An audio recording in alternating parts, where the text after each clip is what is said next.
YCP మాజీ మంత్రి విశ్వరూప్ మీద రాష్ట్ర civil supply corporation director Anand Sagar మండిపడ్డారు. అమలాపురం రూరల్ సీఐ ప్రశాంత్ కుమార్ను జైల్లో పెట్టిస్తాను అంటూ విశ్వరూప్ చేసిన అనుచిత వ్యాఖ్యలను ఆయన తీవ్రంగా ఖండించారు. కేవలం తమ పార్టీ కార్యకర్తలను, నేతలను భయపెట్టడానికి వైసీపీ ఆడుతున్న మైండ్ గేమ్ ఇది అని విరుచుకుపడ్డారు. ముమ్మిడివరంలో జరిగిన టీడీపీ తొలి అడుగు సభలో ఆనంద్ సాగర్ మాట్లాడారు. ఈ కోనసీమ చరిత్రలో 10 ఏళ్లు మంత్రిగా చేసినటువంటి వ్యక్తి ఏ దళితుడికి ఇంత గౌరవం దక్కలేదు. నిన్న మాట్లాడతాడు అమలాపురం రూరల్ సిఐ గారు. ఆయన రేపు అధికారంలోకి వస్తే విఆర్లో పెడతాడట, జైల్లో పెడతాడట. ఆ సిఐ గారు ఒక దళితుడు, నీతిగా నిజాయితీగా పనిచేస్తున్నటువంటి పోలీస్ అధికారి.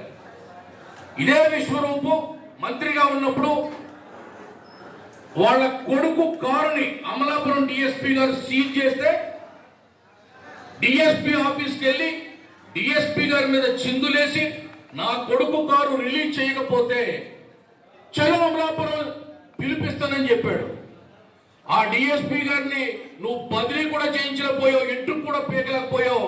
రేపు నీ ప్రభుత్వం వచ్చేది ఎప్పుడు, నువ్వు మళ్ళీ మంత్రి అయ్యేది ఎప్పుడు, నీ కొడుకు ఎమ్మెల్యే అయ్యేది ఎప్పుడు, మా సీఏ గారు రూరల్ సీఏ గారిని బిఆర్లో పెట్టేది ఎప్పుడు, నువ్వు జైల్లో పెట్టేది ఎప్పుడు? ఇటువంటి వెధవలు చెప్పొద్దని విశ్వరూపుకి హెచ్చరిస్తూ ఈ మీ కార్యకర్తలు మీరందరూ, మీ నాయకులు మీరందరూ మీకు ఎందుకు చెప్తున్నారంటే తెలుగుదేశం పార్టీ నాయకుల్ని భయపెట్టడానికి, కార్యకర్తల్ని భయపెట్టడానికి, మన గుండెల్లో గుబులు పుట్టించడానికి వైసీపీ ఆడుతున్న మైండ్ గేమ్ ఇది. మనం చేస్తున్న అభివృద్ధి చెప్పనివ్వట్లేదు. ఈవేళ టీవీల్లో డిబేట్లు ఎప్పుడు కూడా వాళ్ళు ఏదో తప్పు చేస్తారు, ఆ తప్పు మీద డిబేట్లు పెడతా ఉన్నారు. మామిడికాయల మీద నుంచి పాలు తప్పుకుంటూ వెళ్ళిపోయాడు. ఇది వాళ్ళు చేసే అరాచకం. శవాల దగ్గరికి వెళ్తున్నాడు, శవాల దగ్గర రాజకీయం చేస్తున్నాడు, శవాల గురించి మాట్లాడుతున్నాడు. మనల్ని శవాలు చేద్దాం. విజయనగరం జిల్లా మరొక